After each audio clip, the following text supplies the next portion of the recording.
千呼万唤始出来，金胖子在露了一手之后，又给大伙露了一脸呢。我是瓜皮儿，鹰眼前情提要。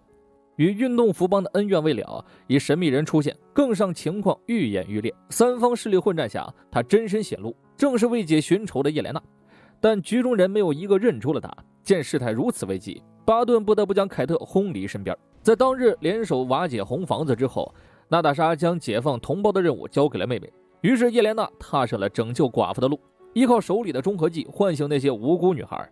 在姐姐重新维系复仇者间的关系时，叶莲娜已经救了不少寡妇。只是她没想到，这次的营救目标根本没有被红房子洗脑。安娜平时兼职杀手，挣的都是 W， 德雷克夫的烂摊子也差不多收拾完了。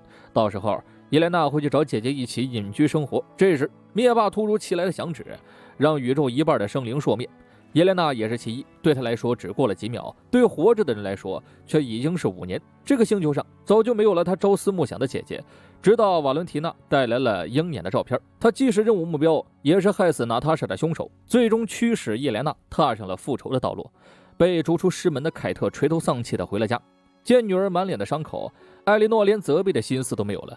而往往让人破防的关键，就是亲人的那一句怎么了。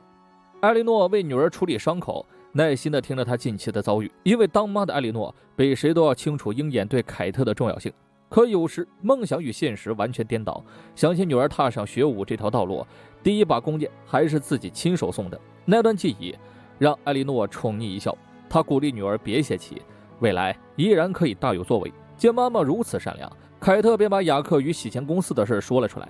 艾莉诺并没有盲目信任男朋友，还表示一定会调查清楚。另一边，玛雅的伤势也不轻。卡奇想到鹰眼和自己的对话，于是主动开口劝玛雅放弃。可玛雅对仇恨绝对固执，何况自己都努力了这么久，岂能说放就放？卡奇也是万分无奈，只能是退了一步，称自己会助他杀了浪人。到那时之后，一切听自己的，让所有的恩怨到此为止。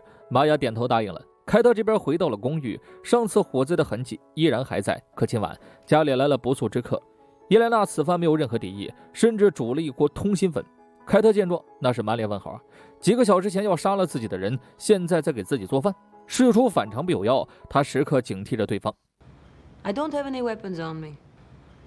Okay, I take that back. I don't have any weapons currently in my hands. That's a lie also.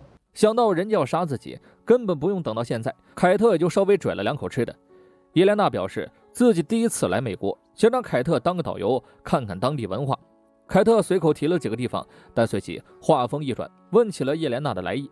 想必他的目标不可能是自己吧？叶莲娜是相当清楚凯特的信息，就差背下了户口本编号了。她想知道巴顿到底用了什么谎言，能让一个20出头的女孩死心塌地地追随着。分明是她姐姐为了世界献出生命，鹰眼谈何伟大呀？叶莲娜等于是对凯特坦白了身份，我就是黑寡妇的妹妹，这让凯特更加不明所以。娜塔莎和巴顿是挚友，没有理由这么做呀。况且他为了素未谋面的自己挺身而出，为人方面巴顿绝对正直，最次他也是复仇者呀。说到这儿，凯特都有些底气不足。他认识巴顿的时间不多，叶莲娜又频频指责其害死娜塔莎，一时也不知拿凭这杆秤。叶莲娜毫不忌讳地说，有人雇佣自己，等于是私事公办。他最后问凯特，巴顿到底在哪儿？奈何凯特是真不知道啊。叶莲娜也没有再待下去的必要，临走前提醒凯特别惹事儿。巴顿就惨了，没有人给包扎伤口不说，还得大包小包的拎着去别人家借宿一宿。格瑞尔好吃好喝的招待着他，还愿意帮忙看几天狗子。男人打消了巴顿要去酒店住的想法，大过节的怎么能让堂堂鹰眼成孤寡老人呢？今天别客气，我睡沙发你睡床。格瑞尔还告诉他制服做好了，但现在的巴顿没啥心情看，只想好好休息一下。次日一早，警方抓走了雅克，最终艾莉诺还是大义灭亲了。尽管雅克竭力辩解自己听都没听过斯隆公司，但还是躲不过被带走的命运。他表示自己一定会洗脱冤屈。巴顿走到了纪念碑下，他们6人的记忆才能让巴顿流露出微笑。嘈杂的人群中，他摘下了助听器，整个世界都安静了。他听不见，也不敢去听，却还是不停地开口表达着对娜塔莎的思念。沃米尔的事儿每天都在脑海里重演，不一样的结局是巴顿一直想看到的，但木已成舟，他只能是不辜负娜塔莎的期望，争取让这条命活得更有价值。但今天他恳求娜塔莎原谅自己，因为接下来的事儿将背弃期望。双方兄弟照常送货回窝，却被一支箭吓了一大跳。这才是正常人面对弓箭的反应啊！箭里只有一句话，让玛雅在初次相遇的地方见我，落款浪人。凯特这边就是一个自闭啊，思前想后不知如何应对。他望向自己的第一把弓箭，那是曾经渴望的初心。于是他翻身下床，不停地给巴顿的电话留言，又是提到雅克，又是提到叶莲娜。从一开始的心态好好道歉，到最后气急败坏骂街，留言箱饱和了，也没人理他。巴顿在行动前给劳拉打去了电话，他想让妻子知道自己的决定，眼下的情况肯定不能和平解决了。手表内的身份信息已经暴露，有人雇佣黑寡妇搅局，今晚他必须要去做个了断。而劳拉只是告诉他不必对自己解释，你的想法就是我的想法，去做该做的事情吧。有了这句话，巴顿就踏实了。运动服帮自然是暗中包围了现场，但这些伎俩对巴顿不管用。他先是打昏了高处的卡奇，又趁着夜色快速处理了运动服帮马仔，闹出动静根本不怕，玛雅是听不见的，而且敌人根本没有呼救的机会。等玛雅反应过来时，他早已成了光杆司令。黑暗中，浪人持刀走出，两人交手即是血拼。玛雅利用浪人手臂的旧伤拿下了半分优势，但这优势转瞬即逝。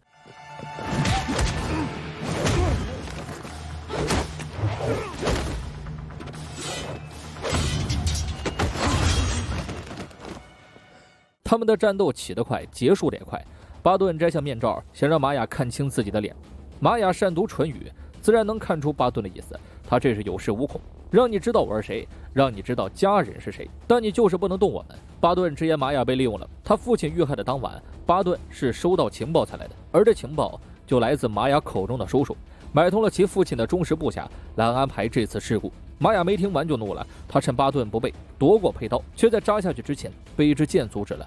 凯特及时赶到了现场，见势不妙，玛雅只能开溜。巴顿不用想都知道，凯特又动用了家里的安保系统，他俩打了网约车离开现场。路上，凯特将叶莲娜的事说了出来，听闻是娜塔莎的妹妹，巴顿的眼神突然复杂了起来。好在这孤独的时刻，凯特没有放弃他。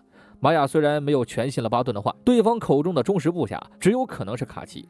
父亲遇害当晚的帮派会议，卡奇也的确没有到场，他的理由是没有收到通知。叶莲娜这边自然也不会傻傻的去当杀人工具，他暗中跟踪了雇佣自己的人，而那个人正是艾莉诺。他马上将消息传给了凯特，凯特当场石化，他把照片转向了巴顿。艾莉诺身边那个大块头才是巴顿一直担心的人物。金并出场了。为了防止有些新朋友不了解 MCU 的金并，我会把之前夜魔侠的链接放在视频下面，里面有着 MCU 的金胖子起源。懒得看的朋友，我简单概括一下这个人：体型庞又大，肉搏所有侠，纽约地下只手遮天，妥妥的黑道小说男主角。最近的惊喜着实有点多，期待下集与金胖子正面对决。打完回家过圣诞节，又想起了巴顿的 flag 体质，死的是浪人，关我鹰眼啥事儿？